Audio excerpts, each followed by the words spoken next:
I think there are one or two points that we should first of all attempt to clarify, not only in connection with the discussion of this evening, but with the present series in general. This is not intended to convey any disrespect for the ideas of psychic phenomena. We're not attempting to disprove psychic phenomena. What we are attempting to do is to point out personal experiences, particularly in those areas of so-called or actual psychic phenomena, which have a direct bearing upon the psychological integration of the individual. Various types of obsession or spirit possession have been recorded since the very beginning of human experience. Many references to these subjects are to be found in the Bible, and they occur in the sacred writings of many other countries. Possession by demons is part of the oldest legendary and lore of our human race. We also realize that for many thousands of years, all so-called psychic phenomena had to be interpreted in terms of observation only. There was no knowledge as to the more subtle workings of the human psychological entity. There was no way of differentiating between, for instance, a legitimate example of spirit control and hysteria. We know definitely, from going back over the old records, that many mistakes were made in the interpretation of these various mysteries which involve ghosts and diabolism generally. There was no way in which it could be otherwise, because all that could be done was to judge from appearances, from the seemingness of things. And from this seemingness, even today, we suffer considerably, not only in our objective, but in our subjective consciousness. Even at this time, any form of mental disturbance is terrifying to the average person. Something in him goes back to the most primitive atavistic experiences of his race. He does not know how to cope with this type of situation.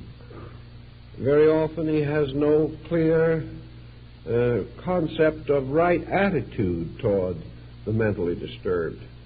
He is afraid of them, or else he takes the position that they're putting it all on, or that they could straighten themselves out if they wanted to, and things of this nature. It's very hard for us to handle this type of ailment even now. It is one of the most difficult and thankless jobs in the world. This brings us definitely to several situations that I think we have to clarify. First of all, the term obsession, as it is now used, has two distinct meanings. Obsession in old times and among metaphysicians today implies the control of the conscious faculties of a person by the consciousness of some other being. Obsession, therefore, is really an individual whose inner life has been taken over or stolen from him by something else. And this something else or someone else is now using the body of that person. This type of obsession, of course, belongs largely to the older theological concepts. It was believed in for thousands of years before any modern psychological theory was available, and various exorcisms to drive out these obsessing or possessing spirits are recorded in all the religious literature of mankind. The second type of meaning for the word obsession is very largely recent. And obsession has come psychologically to mean that the individual is possessed by some fragment of his own total personality. By obsession is meant an extraordinary fixation of some kind. Therefore, we say that a person is obsessed by an idea, that he is possessed by a notion. We feel that under certain conditions also, certain phases of the personality can become completely possessive, that the individual can be possessed by his own fears, by his own worries, by his own anxieties. And the moment the person loses control of his total personality and some other part of that personality usurps power, we are inclined to think of it as obsession. A man, as we realize, is made up of a number of different natures, a number of different fragmentary personalities. Under normal conditions, these are all subservient to the dominant psychic mood. They are dominant only perhaps in dreams or in sleep, but in consciousness, the fragments are under the control of a leader. And this leader is the normal self-consciousness of the person. While this leadership is maintained, any effort to break the natural harmony of such organization is observed as a dangerous symptom. The total consciousness, therefore, rejects minor aberrations. It refuses to grant to certain phases of its own nature the power to control the rest. Thus, for example, an individual who has an inordinate attitude toward alcohol, who likes to drink too much, if he has a controlling consciousness, this consciousness tells him to get sober and stay sober, and he does. As long as this consciousness is ruling, all of these pressures that are within the personality are held in check. It is like a strong government. While government is strong, crime and all these other antisocial factors are very largely controlled. If government becomes weak or corrupted, then we find immediately a lowering of the general condition of the community.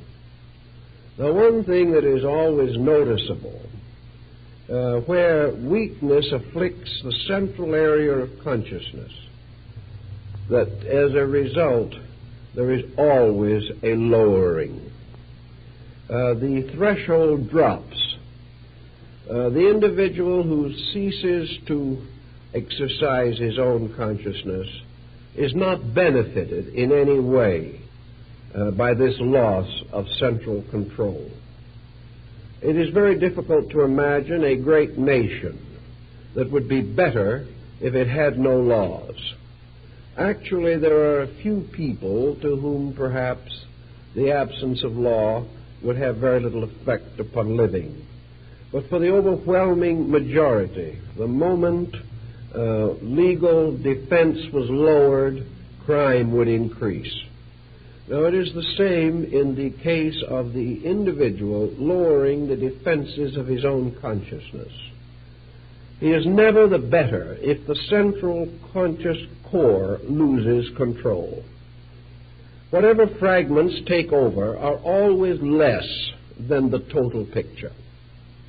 Therefore, we find almost no indication that possession or obsession or control of any kind, whether considered psychically or psychologically, that such control contributes a great deal to the improvement of the person.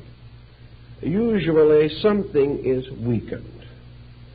And this is all the more true in the case of psychological control. Now, the old religions of the world have pointed out that there have been legitimate instances in which a comparatively humble person has been overshadowed by a great spiritual being. That for one reason or another, the individual has come to be possessed by a sacred or Holy Spirit. That a Holy Spirit has descended upon them, as the mysterious Spirit that descended upon the apostles at Pentecost. Obviously, we would not expect a divine Spirit descending upon an individual to hurt them, to corrupt them, or to lead them away from the paths of righteousness and right conduct. Thus, from even the time of Aquinas and Albertus Magnus in the Middle Ages, it was customary to divide spirits into constructive and destructive. And perhaps we can formulate a very simple rule. If a person is controlled by a higher part of his own nature than normally controls him, we may then say that he has an extension of consciousness, that he has a mystical experience, that his consciousness becomes more illumined, more enlightened, and out of the consequences of this illumination, he is dedicated to a holy life. Or at least he is dedicated to some course of action superior to his condition prior to this enlightenment. Thus we can say that the mystical enlightenment of Jesus, or the enlightenment of Buddha, represented consciousness unfolding into a greater dimension. It is quite evident that from such a positive consciousness, and the Neoplatonists have given us considerable material bearing on this, that the individual is improved. Thus we have to assume that an individual who has a legitimate spiritual experience is not injured thereby.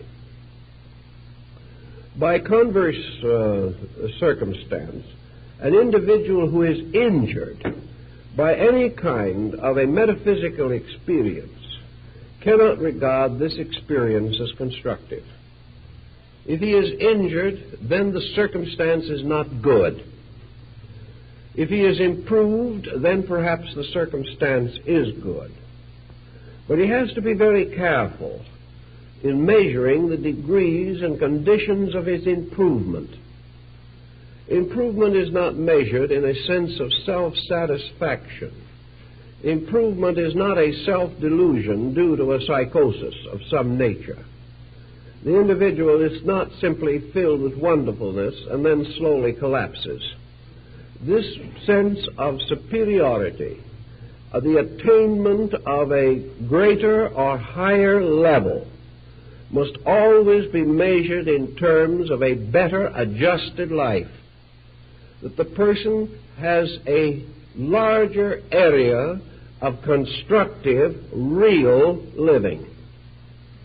He is not gradually disappearing into a phantom inhabited realm. He does not vanish into a mysterious cloud of celestials.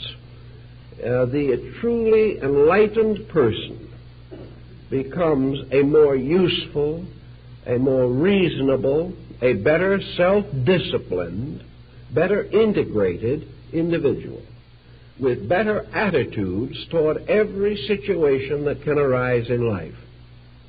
Therefore, we have no argument whatever with any situation which causes the person to grow.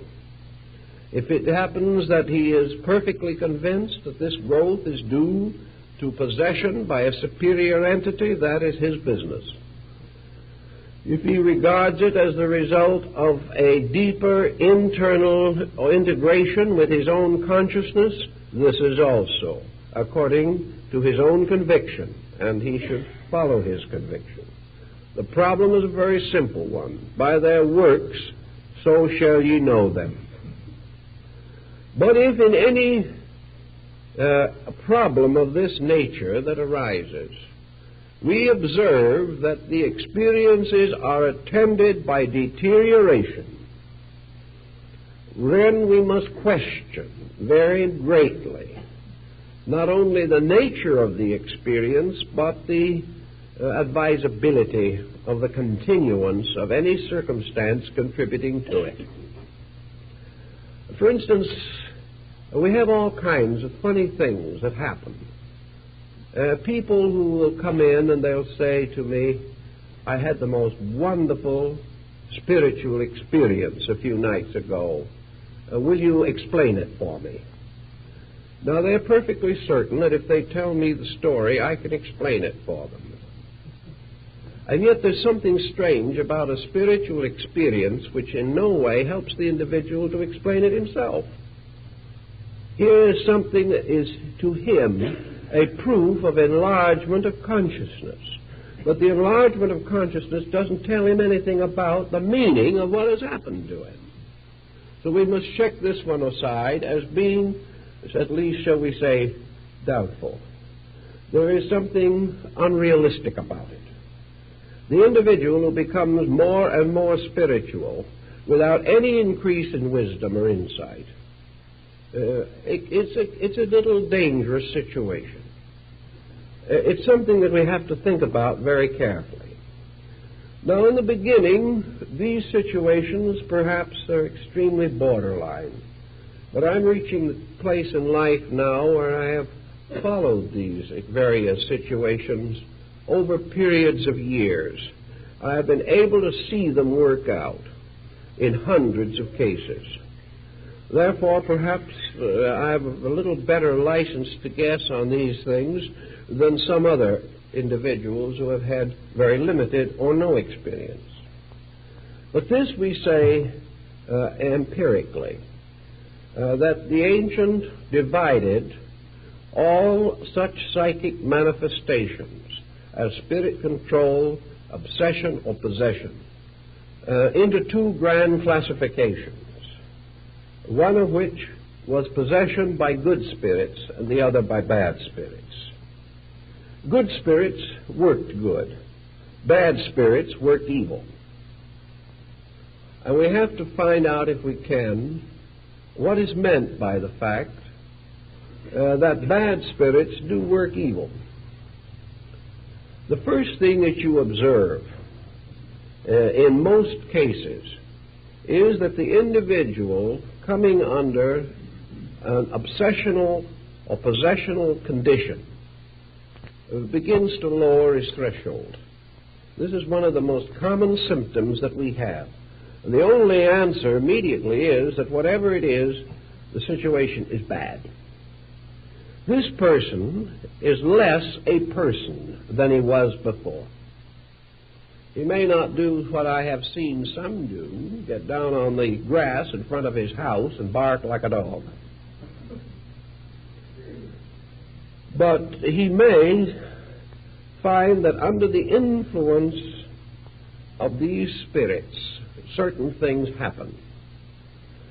And here is a typical case, so typical that it could be multiplied to infinity. The individual has an experience which he cannot explain entirely.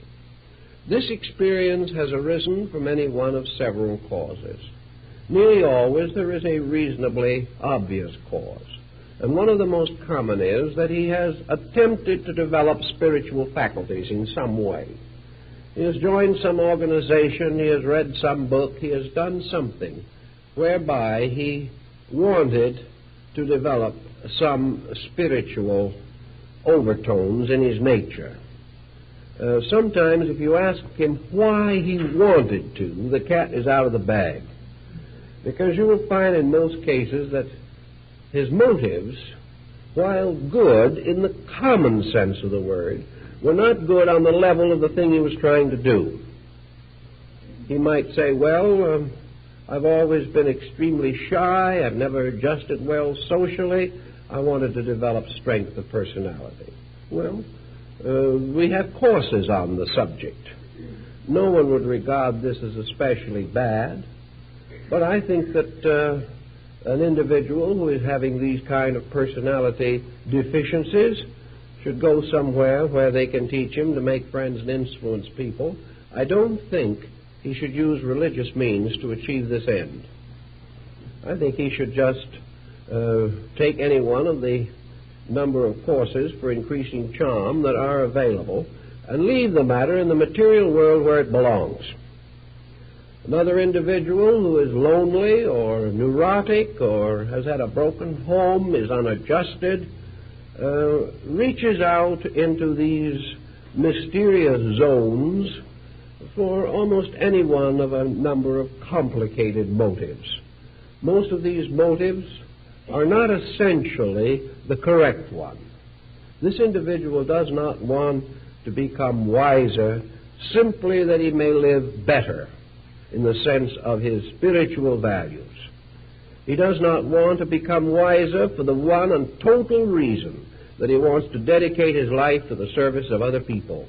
This is not his kind of motive. He wants perhaps to be wiser, maybe he'd like to do a little good, but maybe he is trying to build a status symbol in himself. There are all kinds of motives, but nearly everyone who gets into these troubles has tried to use some religious or mystical means of unfolding his internal life. He may have gotten into bad company when he started. He may have been totally unfit for the procedure. He may have created a situation within his own nature which was not at all reasonable or practical. But in the beginning, whatever it was, he seemed to enter into a very beautiful summer land. A summer land of a warm, rosy sense of personal superiority. He really is getting somewhere. His spiritual ambitions were beginning to make him think in terms of divinity being just around the corner. He may have any one of a whole variety of minor psychic phenomena. He may get the irresistible impulse to write poetry. He may develop automatic writing. He may hear voices, and these voices tell him how wonderful everything is and how very wonderful he is. Then gradually, the situation unfolds a little more. He has visions and dreams. He wanders around and picks up a couple of dozen initiations along the way. By this time, he is on his way to spiritual aristocracy. Things are getting more important, more wonderful every moment, and he has also accumulated the manuscripts of at least 3 books on spiritual values that are going to change the course of human destiny. This goes on for a while. Sometimes it goes on for a year, sometimes for several years. And then something begins to go bad. Little by little, these internal experiences lose something of their beauty. They begin to lose something of their purity. The individual slowly begins to sense that there is an evil present somewhere in this. He begins to suspect very strongly that he is being taken over by some kind of a destructive force. The marvelous ecstatic symptoms of mysticism that he has experienced now begin to be rather creeping, fearful things associated almost with the fears and frights of a person in a haunted house. Little by little, these spiritual forces around him turn into demons. They plague him. They won't let him sleep. They cause all kinds of strange sensations in his body. They attack his emotional structure. They increase his animal instincts profoundly. Little by little, he becomes frightened to death of some kind of a Pandora's box he has opened and cannot close again. And instead of going on to greater and greater bliss, he gradually sinks into a terror that not only can destroy his happiness, but may very well ultimately destroy his reason. Now, this pattern is so familiar, so constant, that it is very difficult not to give it some consideration. In the early stages of the problem, when everything is beautiful, you can't tell the person that he's headed into trouble. After he gets a little way into trouble, you can't tell him it's his own fault. He won't believe you anymore. And when he is in really deep trouble, you can't do anything for him because he will not accept any reasonable attitude toward his situation. All he wants you to do is to tell him how terribly somebody else is injuring him.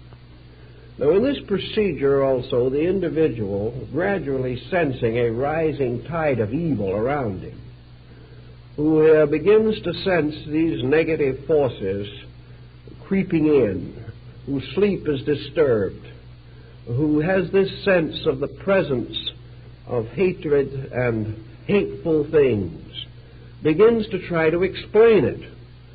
Who is trying to hurt him? Well, at this stage of the game, he can hit on almost anyone.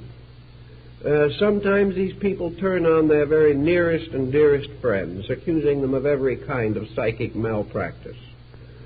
Sometimes they turn upon religious leaders, whom they regard as being responsible for their condition. Very often they turn upon any individual who has a mysterious look or who has perhaps in some way seemed to be distantly related to the situation. From that time on, this strange injury becomes a problem of psychic malpractice. The individual suffering from the situation can only think of one answer. Someone is attempting to destroy him. And as it goes on and on and on, he gains greater fear of this destroying thing. And because of its gradual inroad upon his own consciousness and integration, he loses by degrees any power to resist it. He loses any way to solve this problem. And if by some chance he might be the victim of some person who is sending evil thoughts to him, he is sure that these evil thoughts are arriving. In most cases that I have known, people who are supposed to send evil thoughts haven't got enough energy in them to send anything, and no skill with which to direct anything they did send. But to someone who is being hurt, each of these other weaklings, these persons who have no real knowledge of anything, take on the appearance of Svengalis. Each one is endowed or imbued with tremendous black and evil forces. Before it's over, the person is simply fighting back in the ghost world of Central Africa or something of that nature. He's back in the jungle of the witch doctor and the juju man, a jungle of Bhutan, as it is called in the West Indies, a jungle of sorcery and witchcraft that seems strangely and mysteriously out of place in the 20th century world in which we live. But to those who suffer, this is nothing funny. Their own problem is an extremely serious and difficult one. And they are gradually bringing themselves into a situation of mind and emotion in which they are going to fight desperately against help.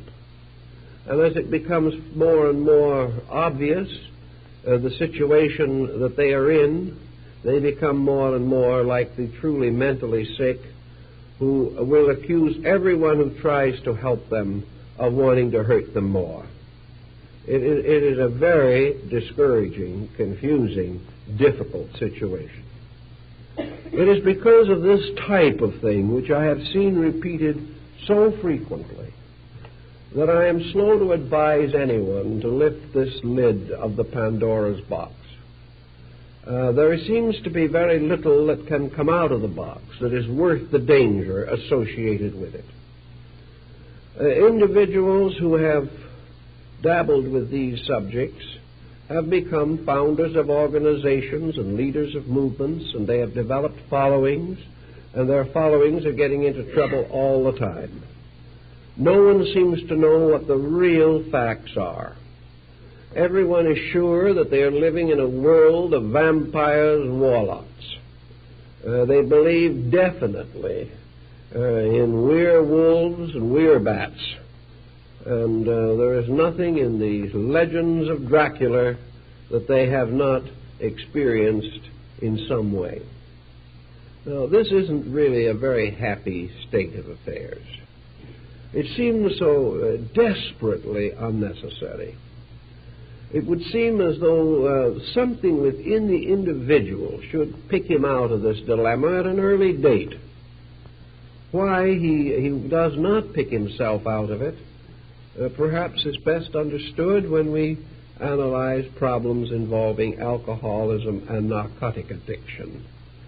There comes a time in both of these when dependency upon an abnormal situation becomes so great that the individual no longer even struggles to restore normalcy.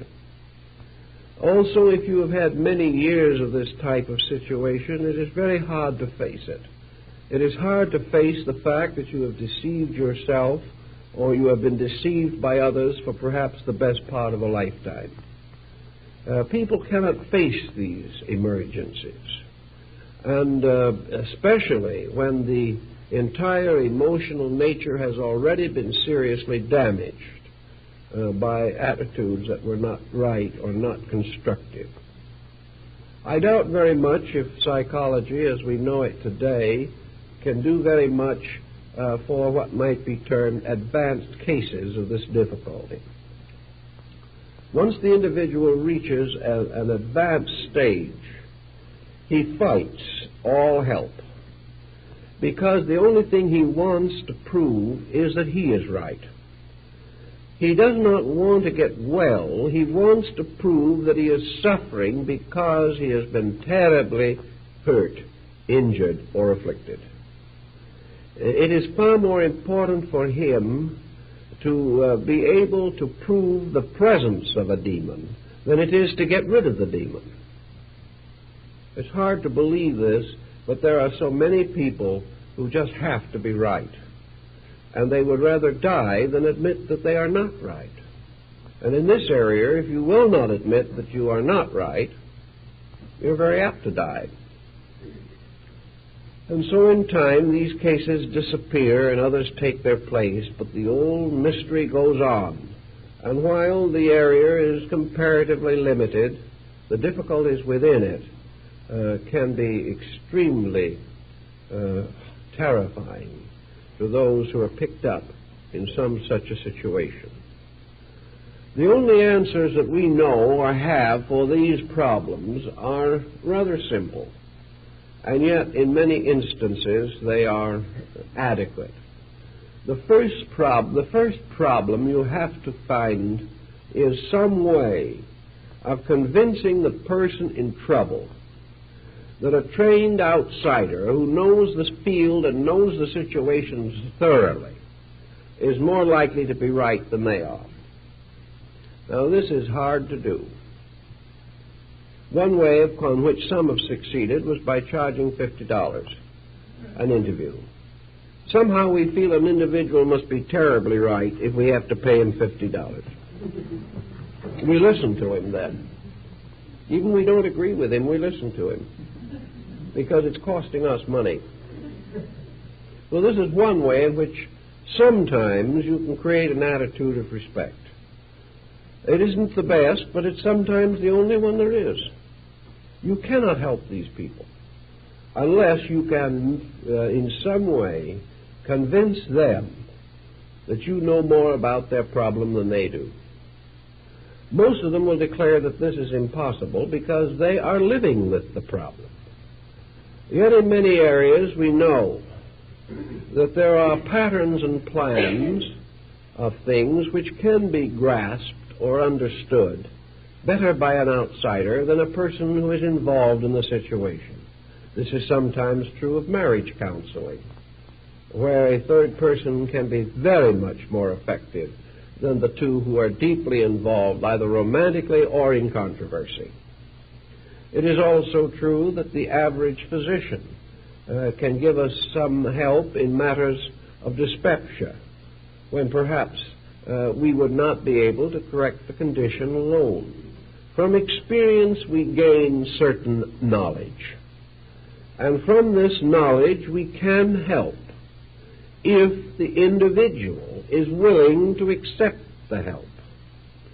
He is most likely to accept it almost in any area where there has not been some form of psychic interference. But where the psychic nature is disturbed, the individual is very slow and reluctant to accept help unless it is what he expects and wants. You must agree with him first. And of course, if you agree with him first, you can do him no good. And if you agree with him first long enough and hard enough, you will join him in the difficulty. If you believe what he believes, you will soon be as sick as he is. So there's no answer in this area. So somewhere along the way, any individual who is in these kind of troubles has got to take the answer, or take the attitude, that he has to have help, and that regardless of whether he agrees with the help or not, he'd better take it. And he may, of course, refuse it several times and find conditions getting worse and finally be driven to it. But there has to be the realization that the individual cannot be always miserable and always right. He has to find this out himself. Now, when you have a problem of this nature working its way into your classifications, you have several situations that you first think of. To the average person involved in some form of mystical problem, the only question is to distinguish, if possible, the nature of the offending spirit, or the possessing entity, or the obsessing demon. To a great many persons, there's no question about these things at all, any more than there was question in the minds of the monks of the 12th century who went out waving wolfbane in front of the noses of presumably possessed people. It was not a question of any doubt concerning the possession. It was just trying to discover the details with a little greater clarity than before. I don't feel that we can approach the problem in this way. We have a very different basic way of life. And our problem is not just to agree with the individual and try to argue some obsessing entity into departing. The question we now have to find out is what is really at the bottom of the difficulty. We have to try to study the various possibilities, to consider one against another, to weigh one condition against another. We no longer, for example, today believe, as the Greeks did, that everyone who has epilepsy is inhabited by a god, that a special deity is responsible for epilepsy, and that all individuals having it are by that factor alone divine beings. We question that very strongly today. And I think from experience of thousands of years, we have a right to question it. And we have a right to question a great many other things that were once generally believed. So a person comes to us discussing or describing symptoms which might arise from 50 different causes. As far as he is concerned, they can only arise from one cause, the cause that he has attributed to them. But if we go no further than to pat him on the back and say, that's right, we are not helping him any, Because if he is right, he is in worse trouble than he probably thought he was.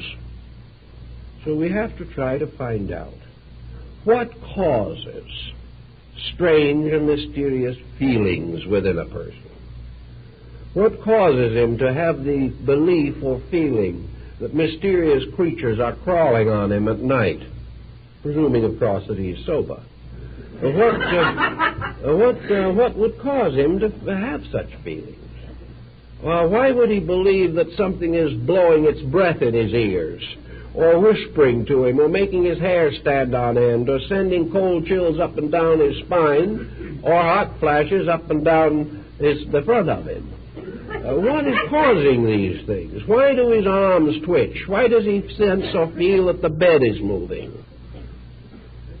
Well, if he has delirium tremens, why, we just sort of decide that's it. But most of these people do not have delirium tremens. So they say we hear voices, we see things, we see lights dancing in front of us, we see ghostly shadows standing around, we think or do hear tappings on tables. Our cat looks at us with a very bleary look, as though it is seeing a great many things that we cannot see, puts its tail between its legs and runs away. We have the sense of people being around. We hear voices constantly chattering at us. We smell strange odors, all the way from fragrancy to the most abominable smells.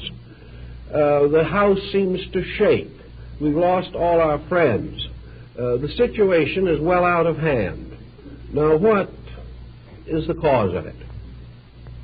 Well, we can get advice in a number of ways. But I think the problem that we have to determine very definitely is what are the most likely, reasonable explanations. Not what is the most fantastic one. Not what is the one that will permit us to keep all of our previous beliefs and go on having these miseries. But what is it that would help us to find out what is wrong and what can we do about it? So usually when an individual comes in with a situation of this type, we recommend a complete physical checkup. It is so prosaic that they look at us with the deepest sense of, we'll say, almost repugnance. They didn't believe anyone could be stupid enough to make that suggestion. But it pays off in a great many cases. We find that these symptoms are present in various combinations in a great many physical ailments. These symptoms also sometimes announce the inroads of sickness. If the symptoms are quickly caught, the individual makes a good recovery. If physical symptoms are mistaken for spiritual symptoms and the individual tries to combat them by mental means year after year, he is liable to wake up someday in too advanced a case of physical sickness to hope for a recovery. So let us be very simple about these things and very direct. I have known cases of very complicated metaphysical symptoms that with a literal interpretation could mean almost anything, that were finally traced to high blood pressure. And when the blood pressure was corrected, the symptoms ceased. Now, a legitimate spiritual entity does not depart because the blood pressure is normal. Therefore, we have every reason to assume that any treatment that removes the symptoms permanently without addiction to any drug or medication must have come fairly close to the cause. We also find that a great many of these symptoms arise from compound stress pressures. We find that individuals do not always have the same kind of battle fatigue in this world. what we used to call a nervous breakdown can arise from any number of different causes. It can arise from any stress that reaches a condition when it becomes unendurable. And each person has a different breaking point. Now, some individuals, when they have a truly nervous breakdown, simply have a general dislocation, we might say, of the sympathetic nervous system. They simply become nervously uncoordinated. They cannot stand strain. They develop symptoms of hysteria. They are unable to work. They have to have a rest, and they have to allow the nervous system to recuperate. An ordinary, old-fashioned, well-developed nervous breakdown, while it isn't an ailment at all, is simply fatigue. It is something that has worn us down. Now you say to an individual, is there any possibility that your ailment is a fatigue ailment? Are you suffering from nervous exhaustion? The individual will say, of course not. I haven't done anything to cause a nervous exhaustion. So you press back into the life a little bit and you find 3 unhappy marriages. That's just as likely to cause nervous exhaustion as a 16-hour day for 10 years under the most heavy mental responsibility. The individual is unhappy. The individual is unadjusted, neurotic, lonely. The individual is hypersensitive, have gradually driven away their friends. Sometimes they're simply antisocial. They can't get along at all in the world in which they live. They have nothing but criticism for every law, every country, and every official in the nation. These criticisms may be in many instances well-founded, but no individual can afford to live with them himself, because his constant criticizing attitude will destroy him. So after we get all through, we find that the person has been giving himself some kind of a psychic beating for half a lifetime. And this beating may be fear, it may be worry, it may be self-pity, it may be living with the realization or remembrance of ungrateful children, it may be fear of some physical ailment or infirmity, it may be a tragedy in marriage, it may be a continuing failure in business, or ungrateful children, or anything you want to have. But the individual who lives in a condition of being continually miserable about something or anything, or who is constantly suffering from self-pity, self-blame, or simple selfishness, which causes him to demand things that are unreasonable or impossible to him. Any person who lives with this long enough can go to pieces. So when we find the individual who has psychic difficulties, we say to this individual, are you a happy, busy, well-adjusted person with a proper circle of friends, interesting activities, and avocational interests? Are you naturally cheerful and optimistic? Are you inclined to look forward with hope and friendship and kindness to the future? Do you have a religion that gives you strength and calmness? Are you free from unreasonable fears? And have you your own temperament under reasonable control? Now, there's not once in 10,000 times that person can honestly answer yes. It might happen, but it'll be very rare. The individual in these difficulties is nearly always a person who is shadowed by some kind of a negative attitude. Now, some people don't develop these attitudes. They're born with them. We have to face this. And this perhaps has a bearing upon their problem, because having been born this way, they do not know they are different. I have seen children born into this world, and I've known the children when they were young, and I've now seen these children grow up and go out into business and have their own children. And I'm always very worried when I see a small child who has a certain kind of a gray heaviness on their features. It's a very strange look. It's a look that you can sometimes notice quite clearly on a 6-month-old child.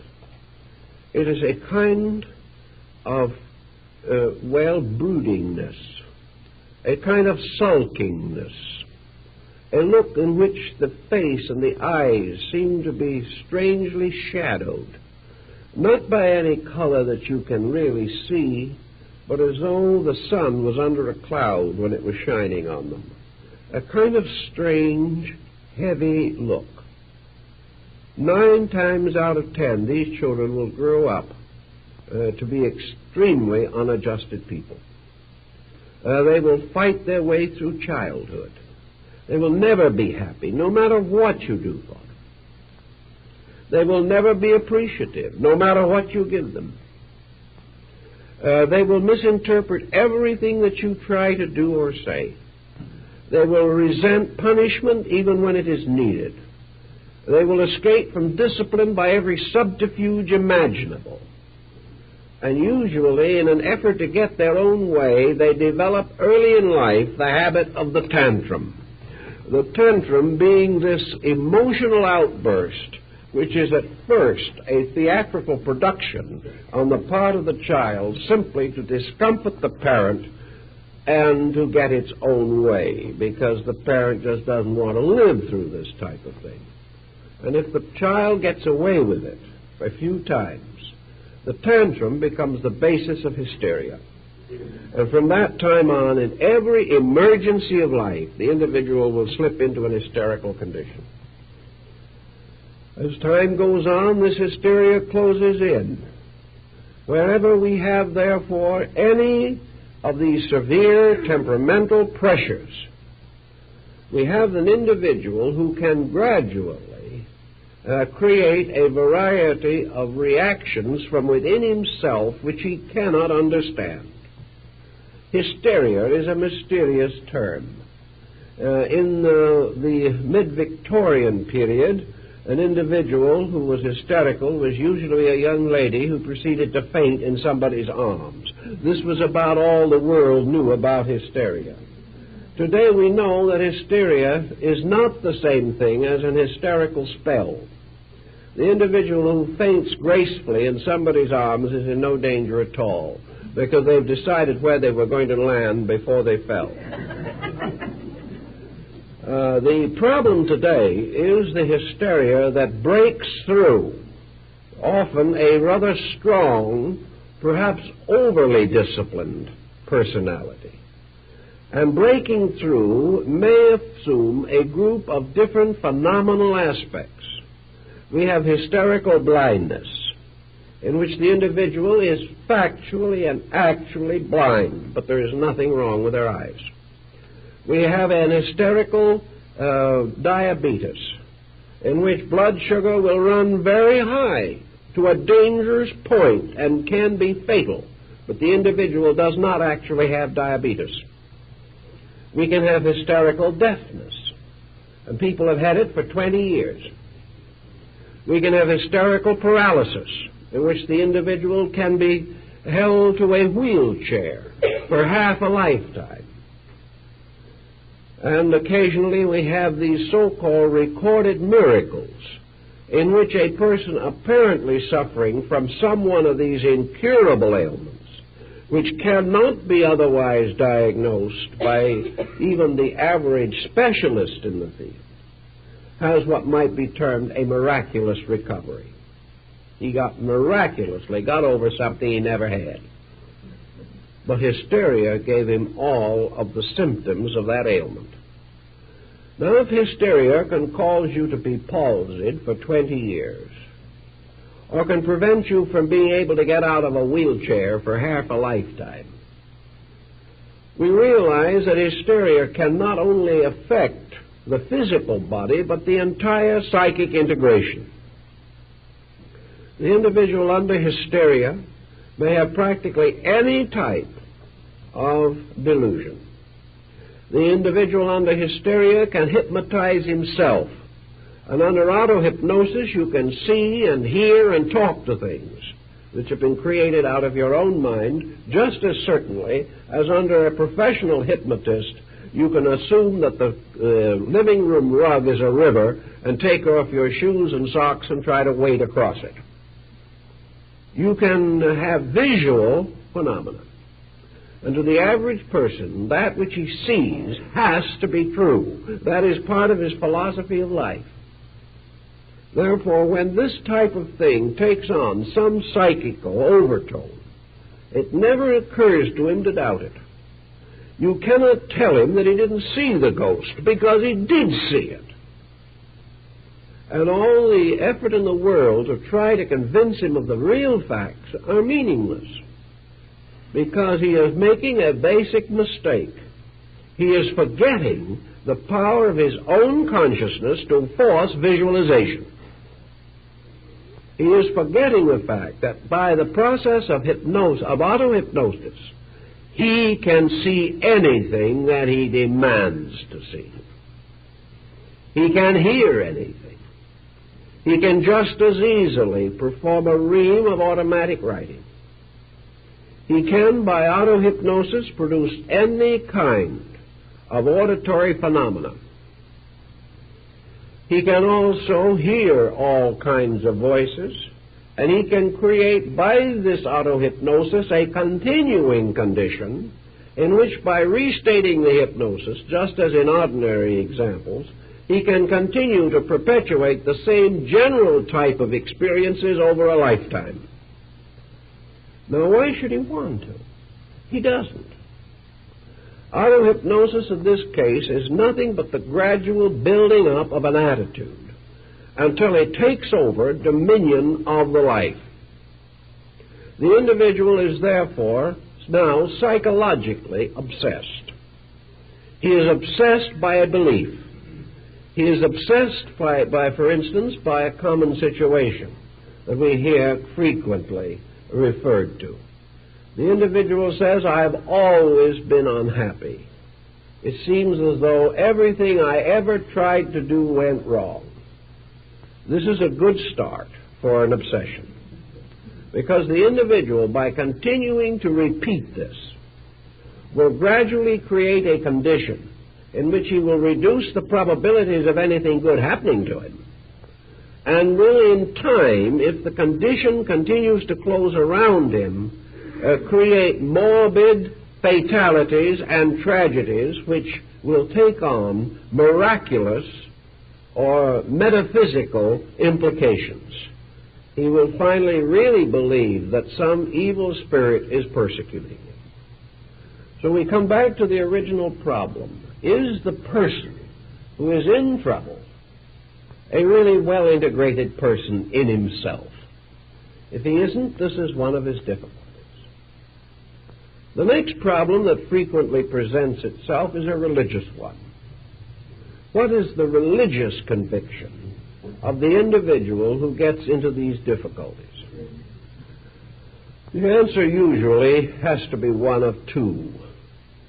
First, that the individual belongs to some religious movement that believes in this, that believes that these demons are going to be possible, and has threatened, perhaps, the sufferer with some penalty for disobedience, and the sufferer, having the sense of guilt within himself, has thereby regarded it necessary for him to accept the punishment.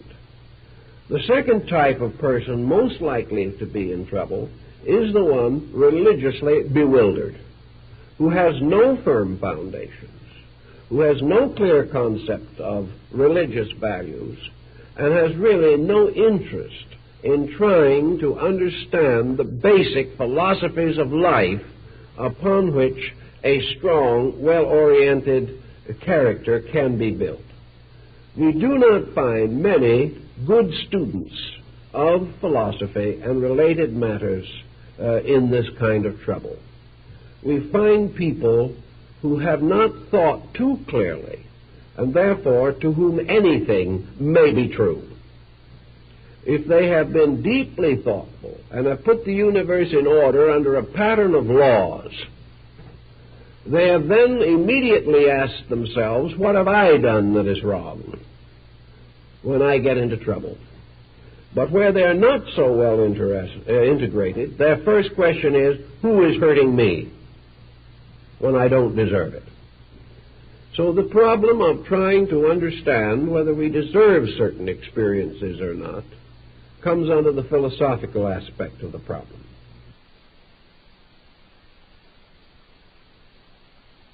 But we have these two general areas.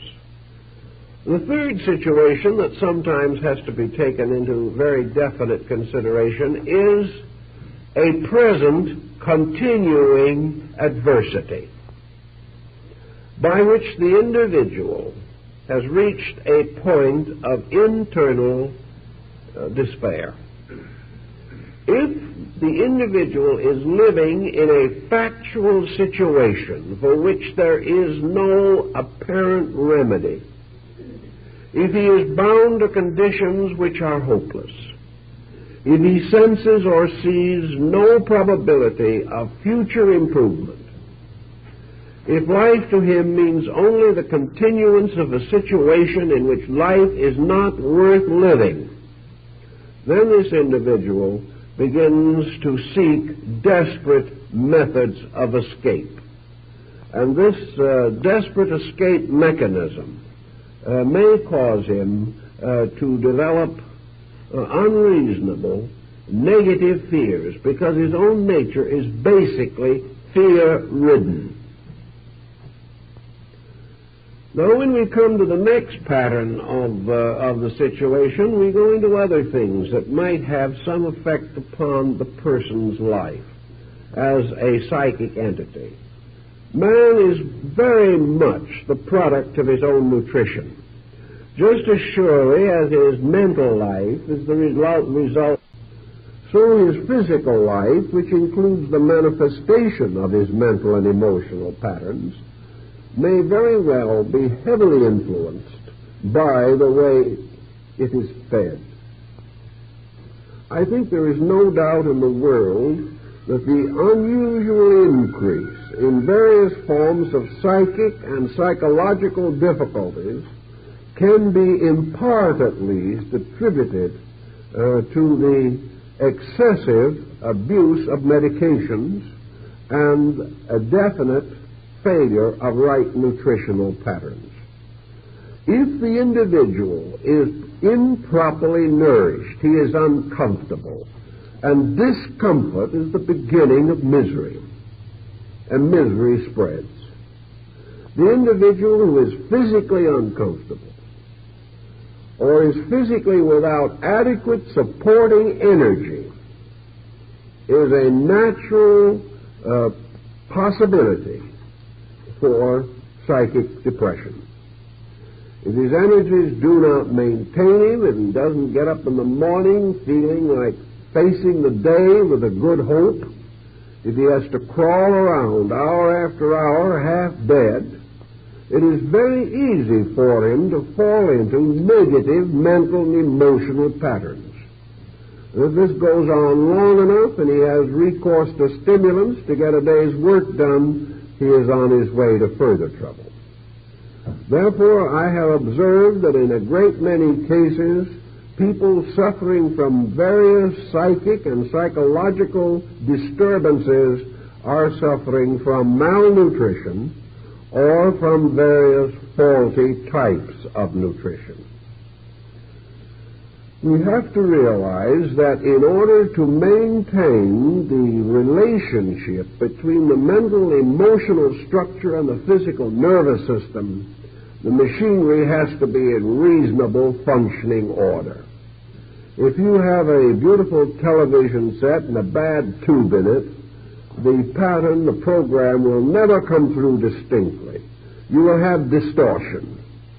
And these problems that we are concerned with are distortions. They are something that is not coming through correctly.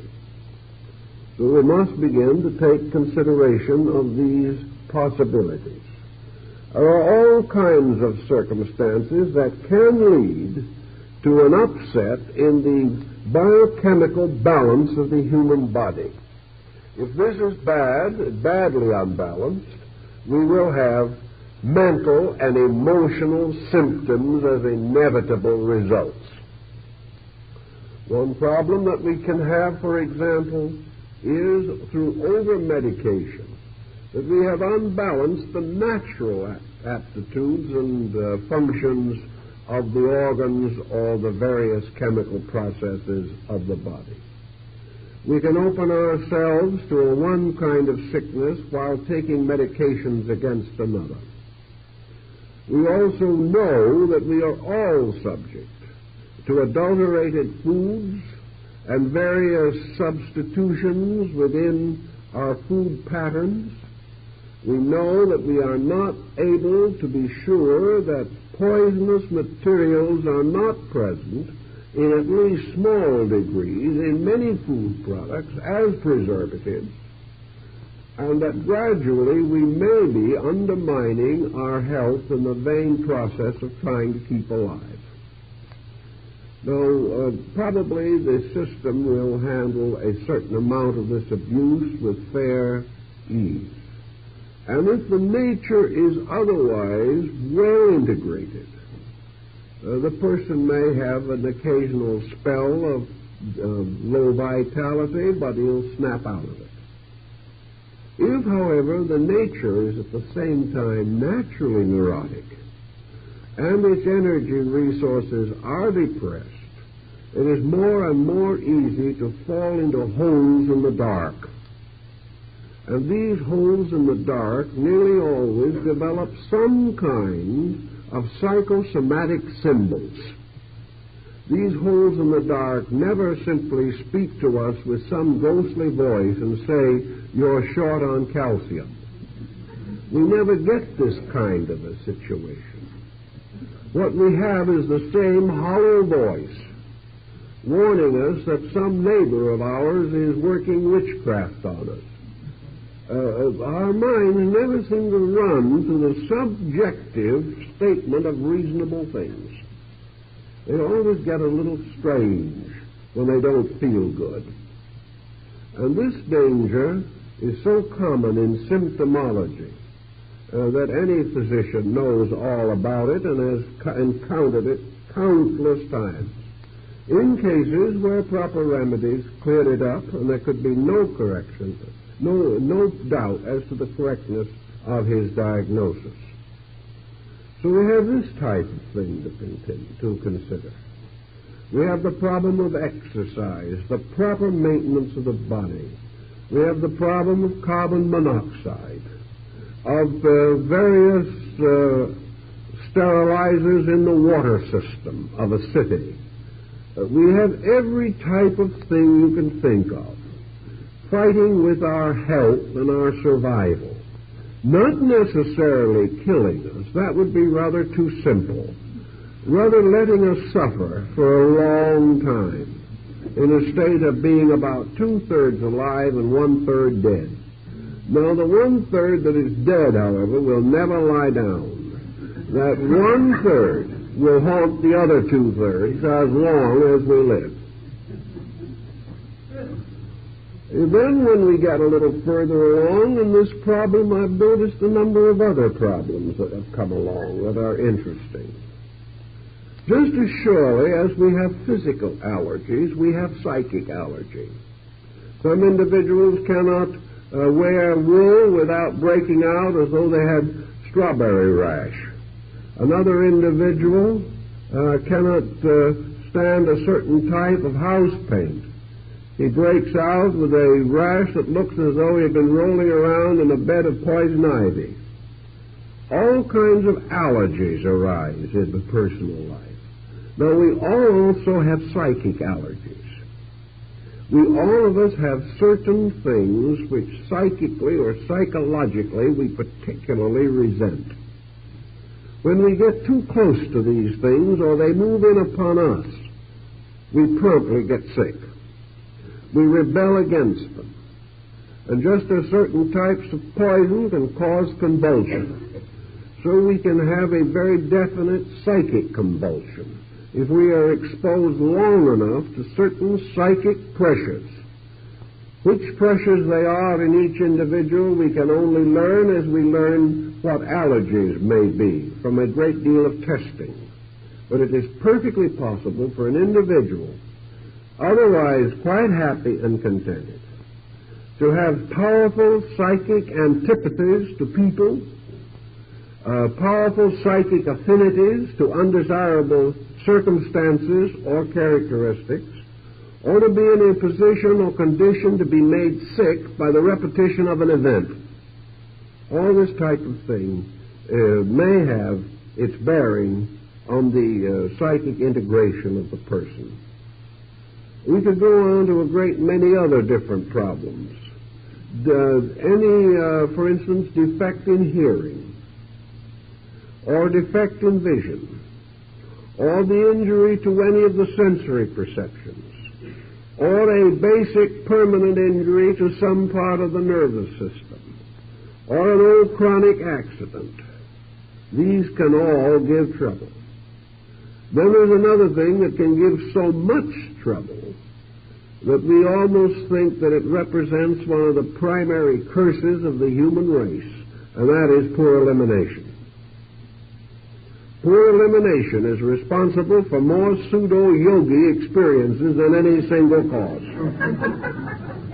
The individual becomes so toxic that he is not sure whether he's heading for perdition or nirvana.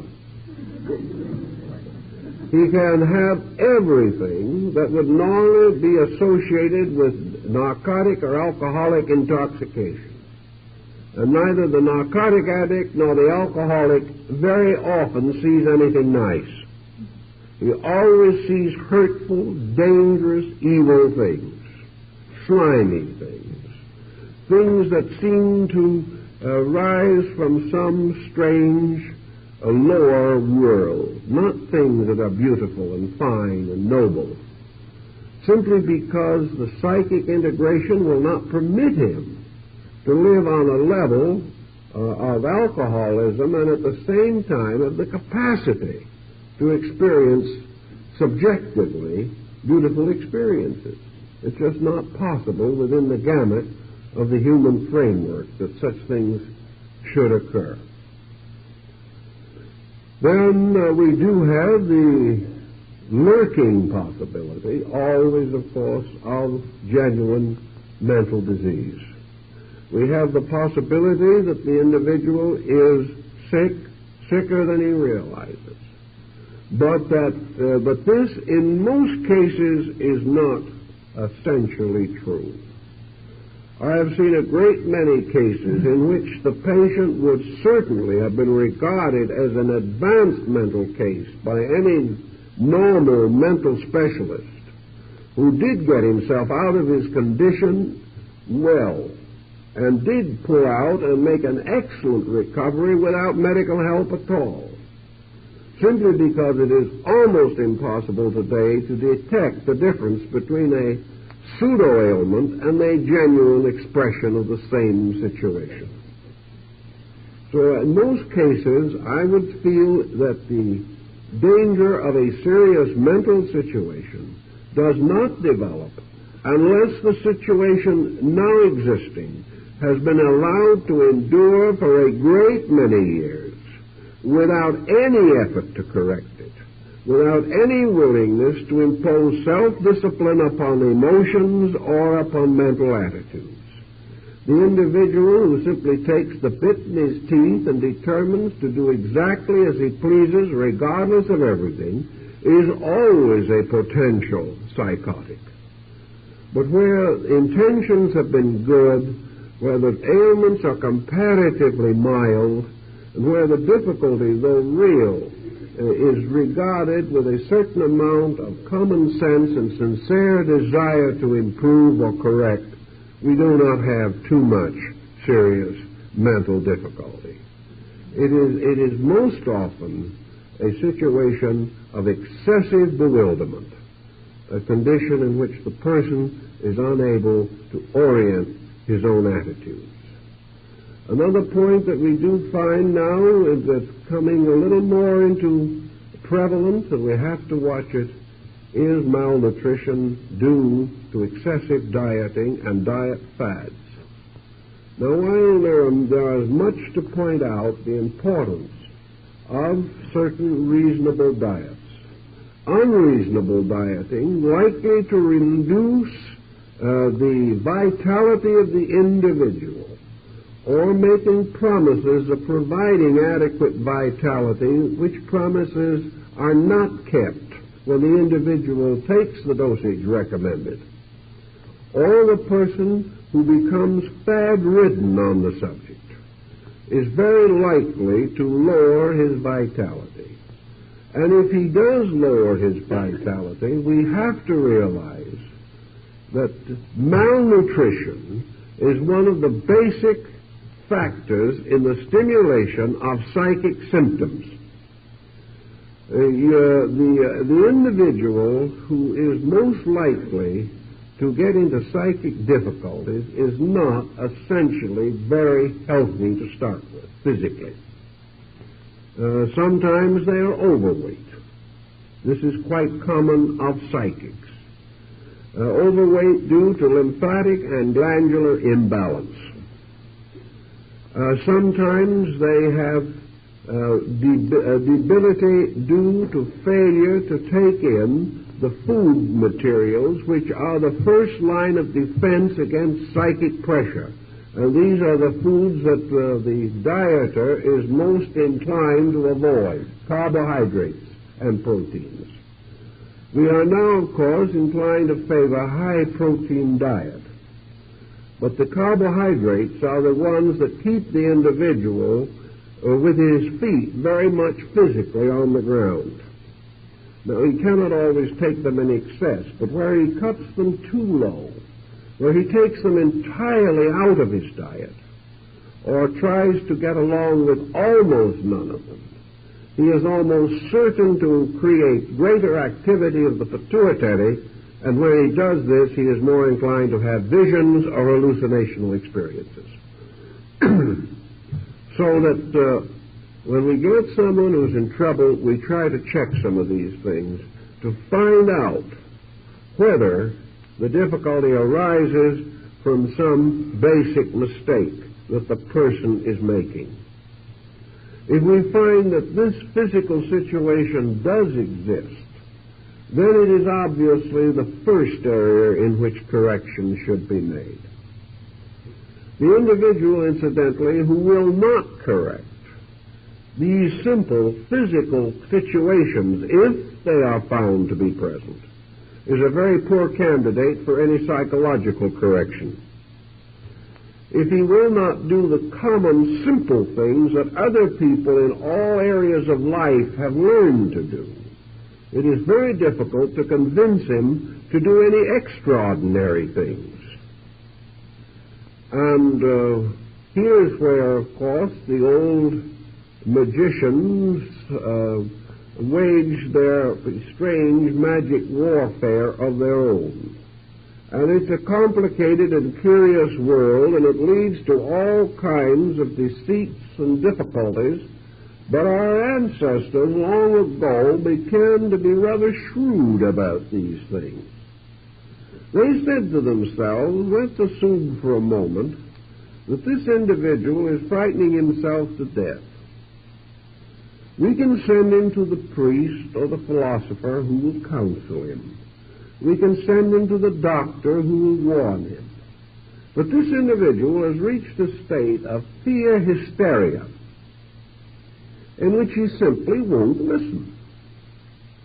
If you tell him that his trouble is simply due to his own loss of self-control, he will go to some other person to consult someone who has greater spiritual insight, because he knows perfectly well that he is innocent of all evil and has just been picked out to become a universal martyr. So if we don't appreciate this, he hunts for someone who does. And he'll always find them in the course of time. But his condition will remain the same or get worse. But this he doesn't realize. So back in the days when these problems were perhaps more prevalent than they are now, our ancestors developed probably quite subconsciously a strategy to handle them.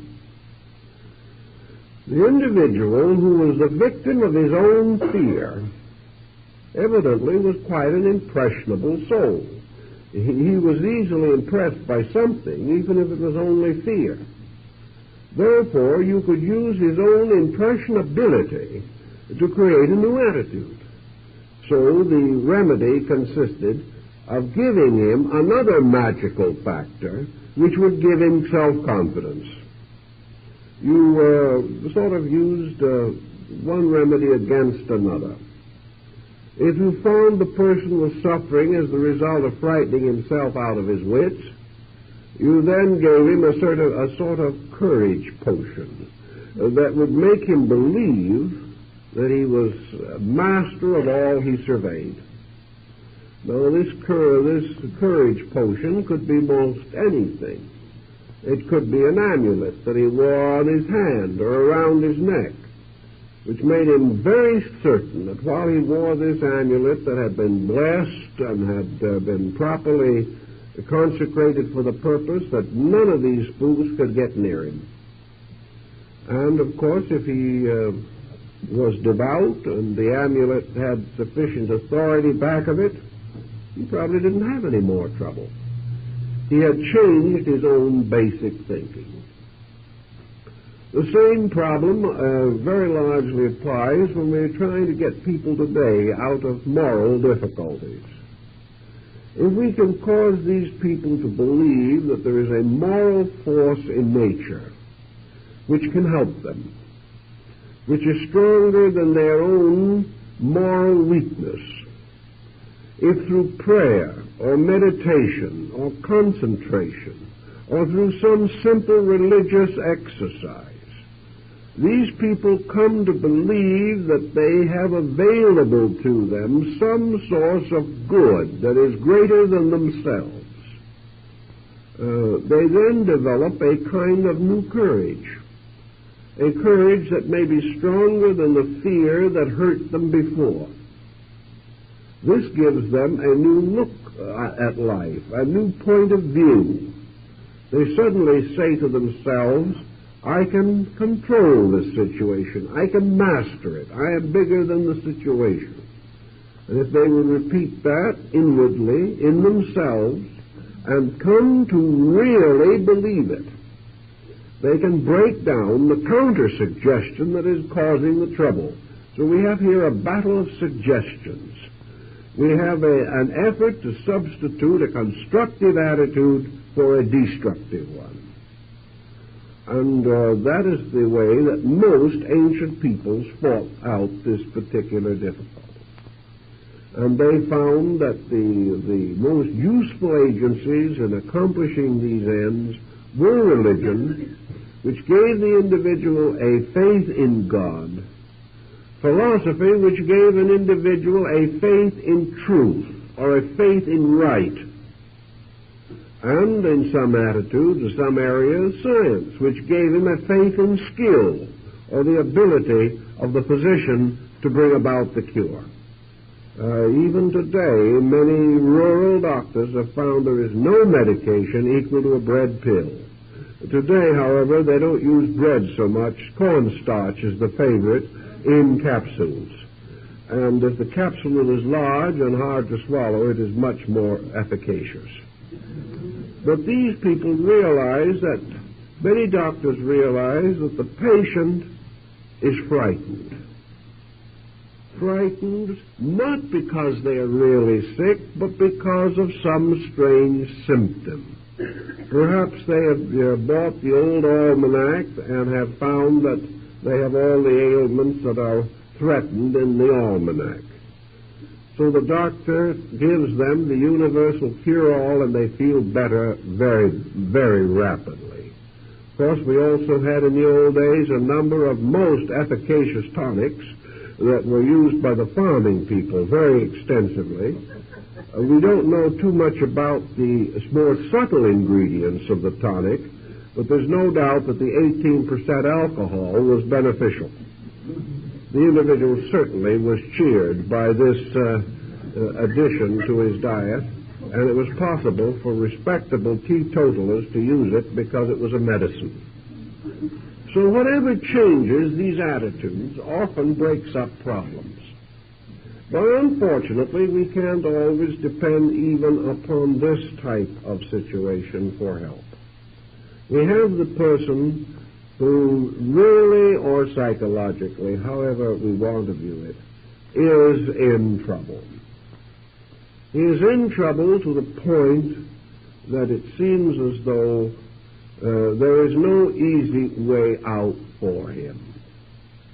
He has gotten himself mixed up in a situation which neither he nor anyone else can actually wave a magic wand and bring about his recovery. Many of these people who get into difficulties as a result of organizations that they have belonged to write to the leaders of these organizations and ask for help. Usually the leaders cannot give them any, because the leader himself doesn't know what to do with this kind of problem. The member believes that the organization is to blame. Actually, the organization carries only secondary responsibility. There has to be something in the person who is in trouble that made it almost inevitable that he would be in trouble. And if he had not joined that organization, he would have joined another one.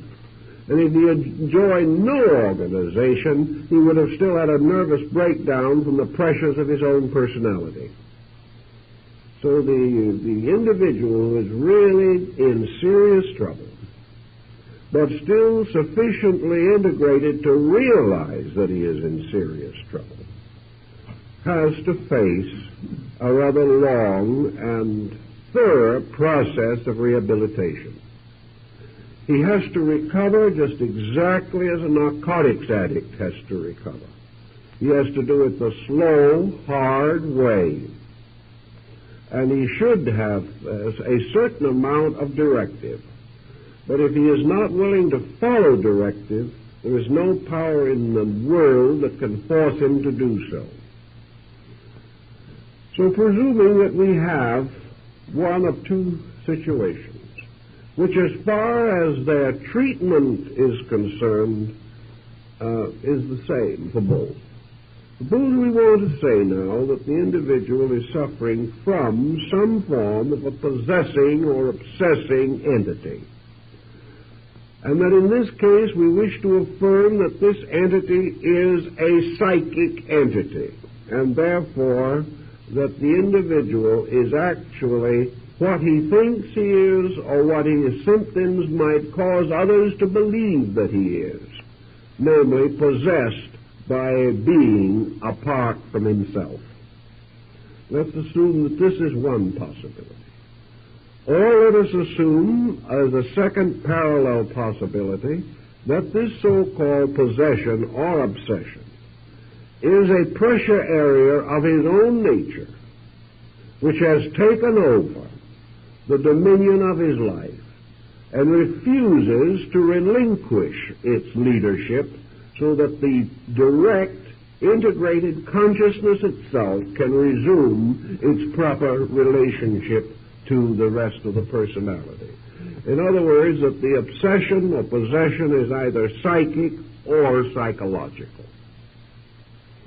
Now, in either instance, and the problem is essentially the same in both cases, whatever is done must be done to reorganize the power of the entity itself. If that is, in this case, the person's own entity. The consciousness of the individual must be restored to leadership. It must be restored to leadership because it is able either to displace some other entity or displace some other area of pressure that has usurped authority. In the final analysis, it really makes very little difference. What cures one will cure the other. What is not sufficient for one is not sufficient for the other. We all realize that no matter how we want to view this, the most destructive emotion in the universe is fear. Fear is the greatest killer that we know. Fear can stop your heart as quick as a bullet. Fear can stop any function of the body, the emotions, or the mind. And an extraordinary paroxysm of fear or of terror can accomplish almost as much damage within the body of a human being as the release of a hydrogen bomb. Fear, as the ancients all pointed out, is that emotion which creates a relation of negation, by means of which the individual is open to everything that is bad, everything that is weak, everything that is wrong. There is nothing that can create a criminal more rapidly than fear, even though he may be full of bravado about it. There is nothing that can cause us to compromise our ethics any more rapidly than fear.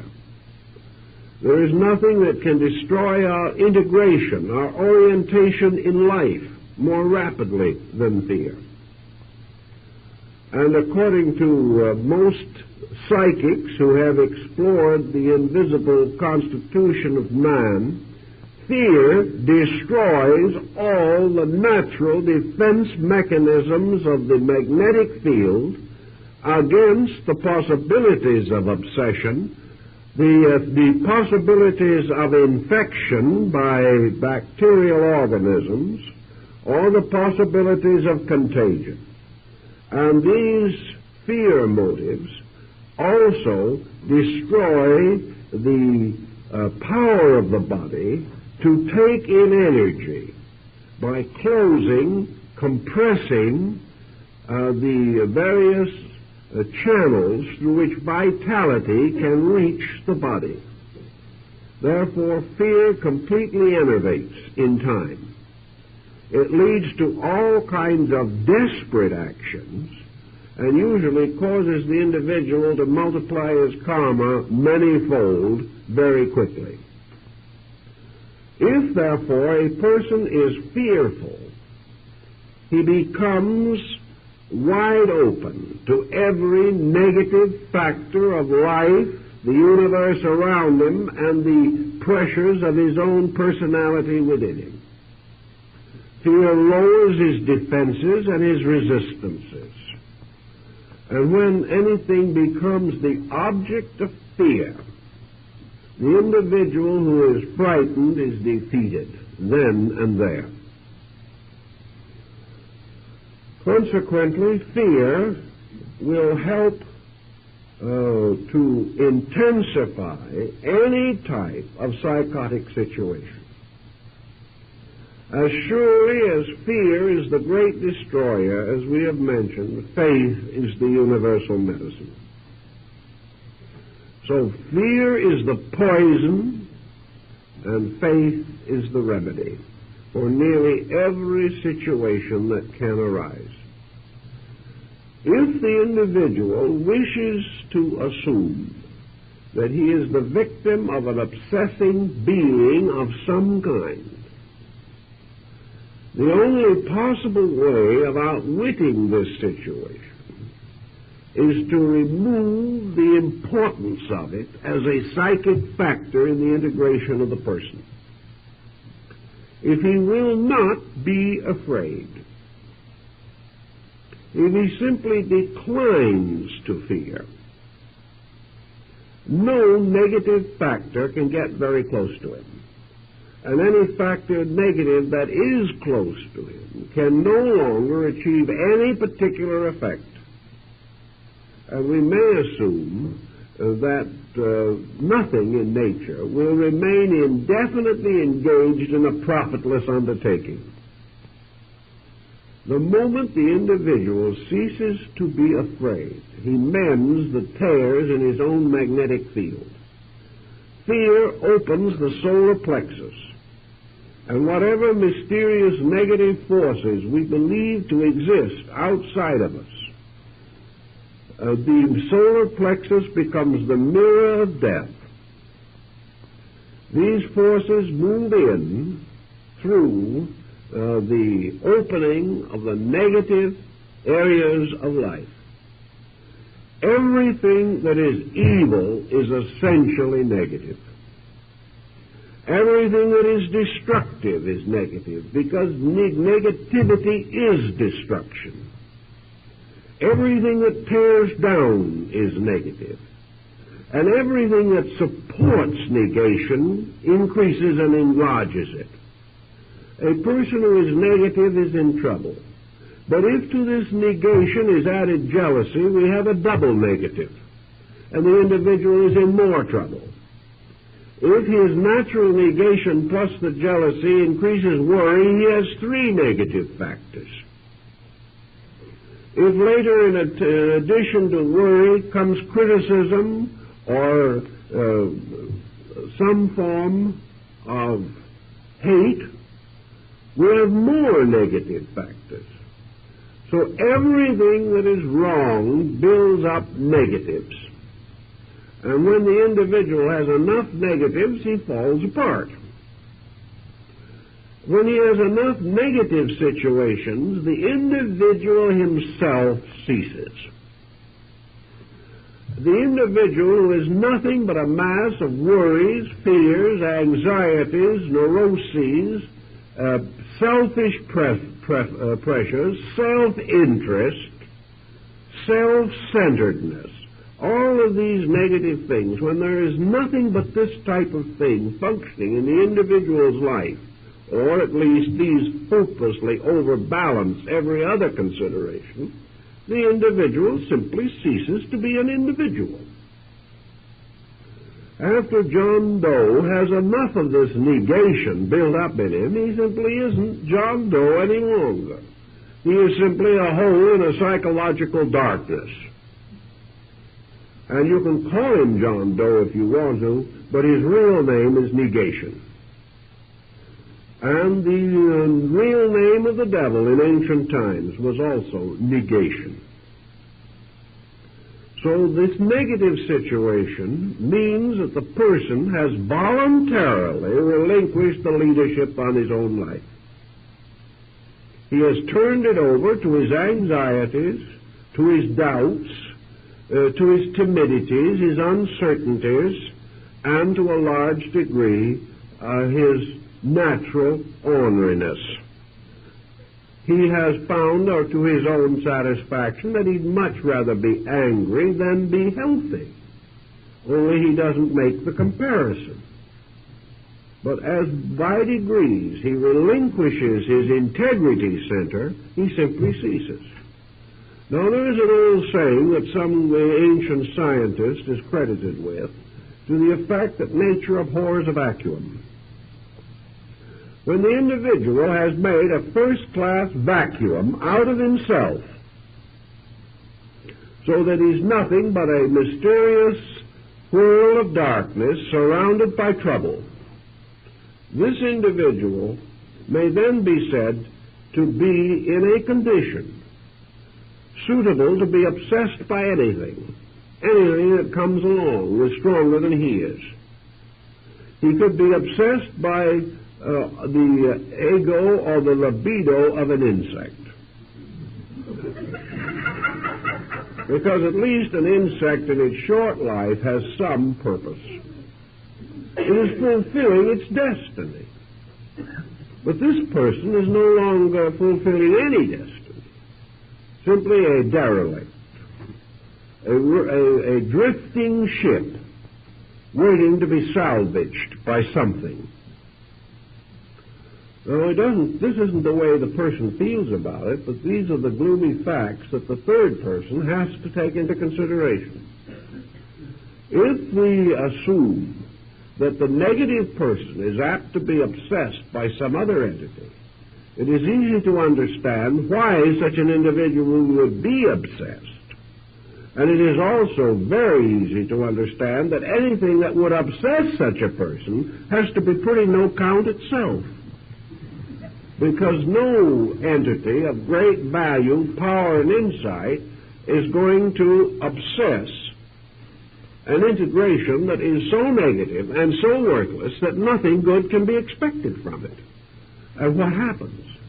Wherever an obsession situation does appear, the individual simply becomes worse. He gradually gets pulled further and further into hopelessness, helplessness, and fear. The obsession never makes a man out of a fool. But it can apparently sometimes make a fool out of an individual who internally is already well along the way of foolishness. Now, if you want to, on the other hand, assume that it isn't an entity, but that it is a part of the individual's own consciousness that is moving in, then we know that the part is always less than the whole, that the partial consciousness never has the morality, the ethics, the convictions, the idealism, the aspirations, which can only result from the consciousness itself ensouling its own emotional and mental vehicles. So if one of these lesser vehicles takes over, the individual's morality immediately lowers. And another symptom is that when the consciousness loses control and these lower parts take over, there is a physical demoralization. The body becomes also disintegrated in some respect or other. The individual develops very rapidly extraordinary glandular symptoms. The individual becomes less coordinated. The body becomes sloppy, hopeless, no longer effective, because the consciousness is not leading it, and that part of the entity which is leading it isn't strong enough. So when we get a poor government and we force the proper ruler out of office, we naturally expect the empire to decay, and it does. The whole personality falls apart. And some one of these several different personalities which can exist, sometimes more than one, fighting for dominion, will create a multiple personality problem. But in all these multiple personalities, there will very seldom be found anything that is truly noble, truly really fine. There may be different levels of inadequacy, some vicious, some merely helpless. But we will never find that the individual ruled by a fragment of himself has the same wisdom and insight that he has when he is ruled by all of himself. So what do we have? We have two problems.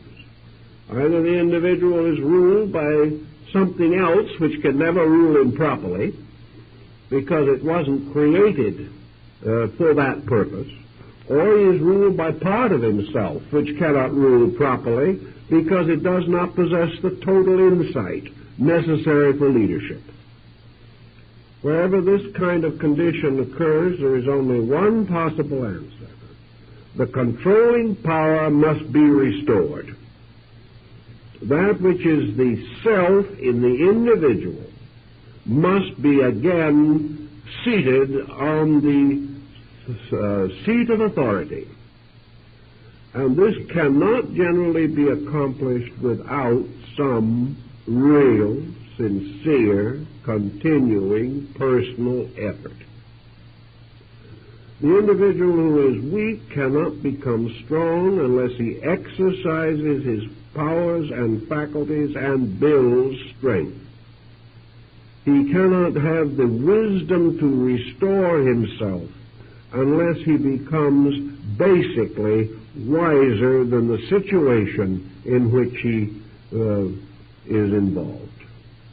Therefore, to this type of person, only philosophic insight, sincerely and earnestly sought, and wisely applied, and everything else that is needed to cultivate, culture, and normalize the life of the person must be cultivated.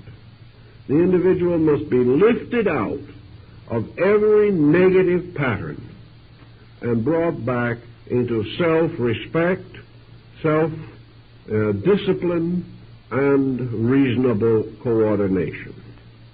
Unless these things are done, there cannot be an adequate remedy. Usually the adequate remedy is not found. The individual simply drifts along until the causes themselves or other causes remove him from life. But it is possible at any time to overcome these situations if we really determine to do so. It is this degree of determination which must be the best and only really practical therapy. We cannot expect others to solve these problems. We cause them over a long period of time. Sometimes they're karmic. We must solve them by becoming greater than the problem. And nearly all great systems of enlightenment, of religion and philosophy, and of the higher aesthetic arts and sciences were created to assist the individual in two ways. First, assist him to maintain proper self-leadership. And second, to help him to restore proper self-leadership if it is lost. And only through the cultivation of these abilities and aptitudes can we put this fragmented personality back together again under the leadership which was intended in nature. It is only when this is done that our problem is solved. Well, our time is up, so we'll have to go into this a little more next week when we will continue some of this basic thinking. Thank you very much.